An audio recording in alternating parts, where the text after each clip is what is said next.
করলে রোজা ভেঙে যায়? Causes that make you fasting null and void, যে কাজগুলো আপনার রোজাকে নাল এন্ড ভয়েড করে দেয়। কি করলে রোজা ভেঙে যায়?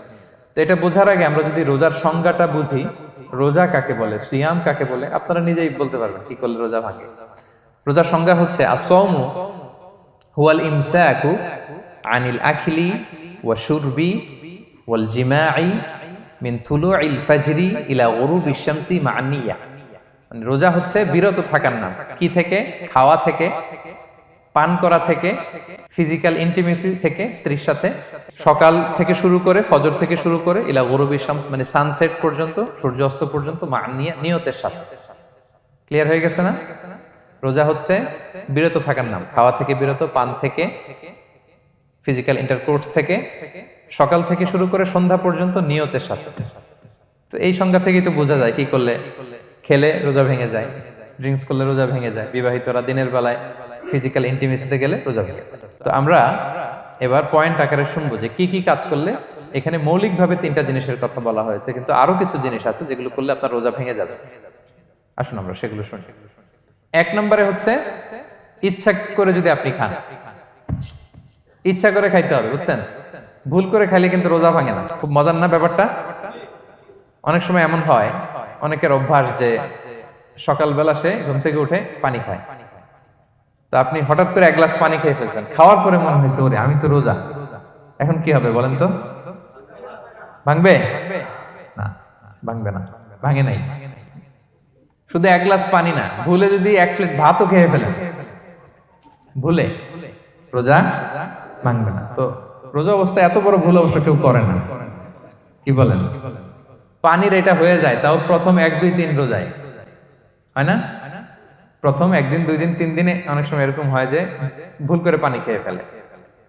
তো ভুল করে যদি কেউ খায় তার রোজা ভাঙে না। অথবা জোর করে যদি কাউকে খাওয়ানো হয় রোজা ভাঙে না। ফোর্সফুলি খাওয়াইলে ভাঙে না, ইন্টেনশনালি যদি কেউ খায় রোজা ভেঙে যায়। ক্লিয়ার? 2 নাম্বার, ড্রিঙ্কিং ইন্টেনশনালি, যদি পান করে ইচ্ছাকৃত, রোজা ভেঙে যায়। 3 নম্বরে হচ্ছে ফিজিক্যাল ইন্টারকোর্স, দিনের বেলায় যদি ফিজিক্যাল ইন্টিমেসিতে যায় হাজব্যান্ড ওয়াইফ, এবং দেহ থেকে যদি সিমেন আউট হয় রোজা ভেঙে যায়। তবে ইচ্ছাকৃত যদি আপনি রোজা ভাঙেন, এটা বড্ড ভয়ঙ্কর প্রিয় ভাইরা। এটা খেয়াল করে মনে রাখবেন যে ইচ্ছা করে রোজা ভাঙার চেয়ে বড় স্পর্ধা আর হতে পারে না। কারণ এই রোজা রাখাটা কি রমাদানে ফরজ।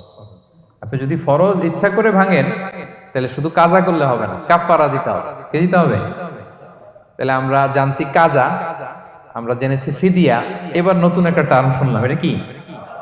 কাফারা। ইচ্ছা করে রোজা ভাঙলে কাফারা দিতে হবে। এন্ড হোয়াট ইজ কাফারা? কাফারা হচ্ছে টানা 2 মাস রোজা রাখা একটার জন্য। পারবেন? রমজানেরটা রাখতে তো খবর হয়ে যায়, কি বলেন? ইচ্ছা করে যদি কেউ রোজা ভাঙে তার কাজা কাফারা 2টাই লাগবে। কাজা মানে কি? একটা রোজার জন্য একটা রাখা, আর কাফারা 2 মাস 60টা রোজা রাখা। 60 খবর আছে। কিন্তু আপনি ইচ্ছা করে যদি রোজা ভাঙেন, এটার জন্য কাজা করলেন, একটা 60টা রাখলেন, মোট 61টা রাখার পরেও রমাদানের যে রোজা, এটার ফজিলত কি আপনি পাবেন? এটা আপনি পাবেন না। এটা বড্ড ভয়ঙ্কর। আমরা যেন ইচ্ছা করে কেউ রোজা না ভাঙি। এই ইচ্ছা করে যদি কেউ রোজা ভাঙে, অথবা ইচ্ছা করে দিনের বেলায় যদি কেউ ফিজিক্যাল ইন্টারকোর্স করে, তখন তার কাজাও করা লাগবে, কাফারাও করা লাগবে। এই ভুল যেন আমরা কখনো না করি, মনে থাকবে।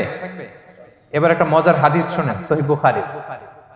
এক সাহাবী দৌড়ে এসে রাসূল সাল্লাল্লাহু আলাইহি ওয়াসাল্লামকে বলতেছে, ইয়া রাসূলুল্লাহ হালাকতু ইয়া রাসূলুল্লাহ, হে আল্লাহর রাসূল আমি তো শেষ। সাহাবী বলতেছে, ইয়া রাসূলুল্লাহ আমি তো শেষ। তুমি শেষ, কি হয়েছে তোমার? রাসূল সাল্লাল্লাহু আলাইহি ওয়াসাল্লাম বললেন, ওয়ামা আহলাকাক, তুমি কেন, কি সমস্যা? হালাকতু ইয়া রাসূলুল্লাহ লিটারাল মিনিং হচ্ছে, ইয়া রাসূলুল্লাহ আমি তো ধ্বংস হয়ে গেলাম। রাসূল বললেন, কি হয়েছে, কিভাবে ধ্বংস হইলা? তো সাহাবী বললেন, ওয়াকাআতু আলা ইমরাআতি ফি রমাদান, আমি রমাদানের দিনের বেলায় আমার স্ত্রীর সাথে ফিজিক্যাল ইন্টারকোর্স করে ফেলেছি, আমি তো শেষ, ইয়া রাসূলুল্লাহ আমার বাঁচান। তারপর রাসূল সাল্লাল্লাহু আলাইহি ওয়াসাল্লাম বললেন, হাল তাজিদু মা কা'তিকু রাকাবা, তুমি কি একটা দাস আজাদ করতে পারবে? কাফারার মূল বিধান হচ্ছে দাস আজাদ করা, অথবা 60টা রোজা রাখা, অথবা 60 জনকে খাওয়ানো। ওকে, তো রাসূল সাল্লাল্লাহু আলাইহি ওয়াসাল্লাম বলতেছে তুমি কি একটা দাস আজাদ করতে পারবে? উনি বললো না, আমার তো এই সক্ষমতা নাই, আমি পারবো না। তো রাসূল সাল্লাল্লাহু আলাইহি ওয়াসাল্লাম বললেন ফাহাল তাস্তাতিউ আন তাসুমা শাহরাইন মুতাতাবিআইন, তাহলে টানা 60 দিন রোজা রাখতে পারবে? বলতেছে লা ইয়া রাসূলুল্লাহ, এটাও আমি পারবো না, 60 দিন রোজা রাখা আমার পক্ষে সম্ভব না। এরপর রাসূল সাল্লাল্লাহু আলাইহি ওয়াসাল্লাম বললেন ফাহাল তাজিদু মা তুতঈমু 60 মিসকিনান, তাহলে 60 জনকে খাবার খাওয়াইতে পারবে? বলতেছে না, এটাও পারবে না। তো কোনোটাই সে পারবে না। এবার উনি বসে রইলেন। ফাউতিয়া বিআরাকিন ফিহি তাম, হঠাৎ করে রাসূল সাল্লাল্লাহু আলাইহি ওয়াসাল্লামের কাছে এক ঝুড়ি খেজুর আসলো। এবার রাসূল সাল্লাল্লাহু আলাইহি ওয়াসাল্লাম বললেন সেই লোক কোথায় যে কিছুই করতে পারবে না, একে ডাকো। এবার আসলে এবার রাসূল সাল্লাল্লাহু আলাইহি ওয়াসাল্লাম বললেন তুমি দাসও আজাদ করতে পারবে না, 60 দিন রোজা রাখার নিয়ম এটাও পারবে না, 60 জনকে খাওয়ানো এটারও সক্ষমতা নাই, তাহলে এই যে এক ঝুড়ি খেজুর আসছে আমার কাছে, সাদাকার খেজুর, যাও এটা তুমি দান করে দাও আল্লাহর রাস্তায়। এবার উনি বলতেছে আলা আফকারা মিন্না ইয়া রাসূলুল্লাহ, আমার চেয়েও গরীব কাউরে দান করব? রাসূল সাল্লাল্লাহু আলাইহি ওয়াসাল্লাম বললেন হ্যাঁ। উনি বলতেছে যে আমার চেয়ে গরীব মদিনায় কেউ নাই। উনি বললেন ফামা বাইনা লাবাতাইহা আহলু বাইতিন আহওয়াজু ইলাইহি মিন্না ইয়া রাসূলুল্লাহ, এই মদিনায় আমার চেয়ে গরীব, মানে এটার প্রতি মুখাপেক্ষী আমার চেয়ে বেশি কেউ আর নাই।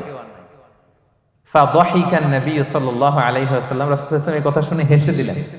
হাত্তা বাদাত আনিয়াবু, রাসূল সাল্লাল্লাহু আলাইহি ওয়াসাল্লামের চোয়ালের দুই পাশের দাঁত দেখা গেল। রাসূল সাল্লাল্লাহু আলাইহি ওয়াসাল্লাম সাধারণত হাসতেন না, দেহেক যেটা এটা খুব কম হাসতেন না, তিনি তাবাসসুম যেটা স্মাইলিং মুচকি হাসতেন, ওটাতে দাঁত দেখা যায়।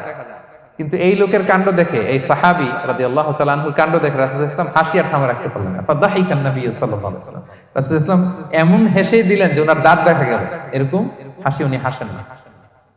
এরপর রাসূল সাল্লাল্লাহু আলাইহি ওয়াসাল্লাম বললেন কি আর করা, যাও ইযহাব ফাআতঈমহু আহলাক, যাও নিয়ে তোমার ফ্যামিলিতে খাওয়াও।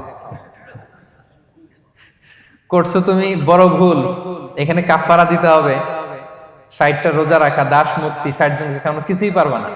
আসলো খেজুরের বক্স, তোমার সাহায্য করার জন্য দিলাম, যাও এটা সদকা করো। এখন তুমি বলতেছো তোমার চেয়ে গরীব আর মদিনায় কেউ নেই, তো কি আর করা, যাও তুমি খাও। তো এই মজার হাদিসটা এই কাফারা রিলেটেড হাদিসের মধ্যে এসছে। তো যদি আপনি ভুল করে, আপনি যদি ইন্টেনশনালি ইচ্ছা করে যদি রোজা ভেঙে ফেলেন, প্রিয় ভাইরা, এটা কিন্তু বড্ড ভয়ঙ্কর। এটার জন্য আপনার কাফারা দিতে হবে, 60টা রোজা রাখতে হবে। এটা যদি না পারেন 60 জনকে খাওয়াতে হবে। কোনোটাই তো সহজ না, কি বলেন? অনেক ব্যয় সাপেক্ষ। গেল 3টা গেল। আর কি করলে রোজা ভেঙে যায়? ইচ্ছা করে যদি বমি করে রোজা ভেঙে যাবে, তবে অনিচ্ছা সত্ত্বে বমি আসলে রোজা ভাঙে। ক্লিয়ার? রাসূল সাল্লাল্লাহু আলাইহি ওয়াসাল্লাম বলেছেন মান দারাআহুল কাইউ আই গালাবাহু ফালাইসা আলাইহি কাদা, কেউ যদি অনিচ্ছাকৃত বমি আসে কাজা করা লাগবে না। ওমান ইস্তাকা, কেউ যদি ইচ্ছা করে বমি করে আমদান ফালিয়াহদি, সেজন্য এই রোজাটা কাজা করে। আচ্ছা, 5 নাম্বার হচ্ছে আল ইস্তিমনা, মানে মাস্টারবেশন, হস্তমৈথুনের মাধ্যমে কেউ যদি সিমেন আউট করে তাহলে তার রোজা ভেঙে যাবে, এবং এটার জন্য কাজা কাফারা দুইটাই লাগবে। 6 নাম্বার স্মোকিং। স্মোকিং যদি রমাদানে কেউ করে রোজা কিন্তু শেষ। এদিকে আমার মাসালা শেখায় না নতুন করে, অনেকে অনেক ডানে বায়ে মাসালা করে যে হুজুর এটাতে এই, ওটাতে এটা তো ধোঁয়া, এটা তো এই না। স্মোকিং করলে আপনার রোজা ভেঙে যাবে, কারণ এটার মধ্যে এমন পার্টিকেল থাকে যেটা আপনার ভিতরে চলে যায়, সো আপনার রোজা ভেঙে যাবে। খবরদার স্মোকিং করবেন না। 7 নাম্বারে আপনি যদি নাকে ড্রপ দেন, রোজা রাখা অবস্থায় নাকে ড্রপ দেওয়া যাবে না। হ্যাঁ, নাক হচ্ছে gateway to reach in the stomach, এটা স্টোমাকে পৌঁছার একটা গেটওয়ে। আপনি নাকে ড্রপ দিলে দেখুন কিছুক্ষণ পরে গলায় একটা তেতো তেতো ভাব অনুভব হয়, আস্তে করে এটা স্টোমাকে চলে যায়, আপনার রোজা ভেঙে যাবে। নাকের ড্রপ এটা রাতে, সন্ধ্যা থেকে শুরু করে সাহুর খাওয়া পর্যন্ত। আচ্ছা, এজন্য রমাদানে কিন্তু ওযু করার সময় নাকে পানি দিতে সাবধান। হ্যাঁ, ফরজ গোসলের সময় নাকে পানি দিতে সাবধান, খুব বেশি ইস্তেনশাক করা যাবে।